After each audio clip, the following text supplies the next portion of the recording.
بسم الله الرحمن الرحیم.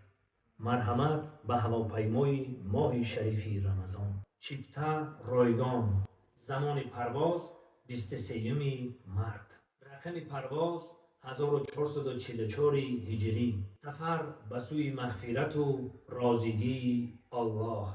مسافت این سفر 30 روز. مدت پرواز روزانه 16-17 ساعت.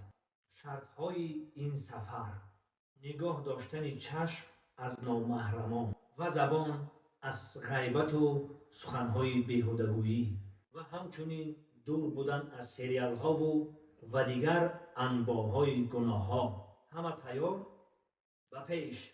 از مسافران خواهش می نماییم دستمچه ایمان را مستحکم ببندید و تقوا و جد و جهد را به پیش بگیرید. از شهوت و هوا و هوس دوری بجویید.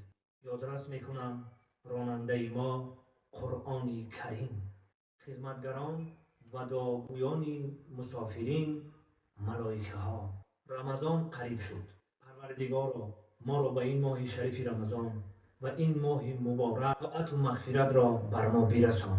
امیدواری قبول طاعت و نماز، روزه و قیام ما و شما را بر آن جایی که میخواهد ما را برساند و از ما راضی باشد. آمین. در حق ما دعا را فراموش نکنید. همه ما و شما در پناه الله باشیم. الله اکبر.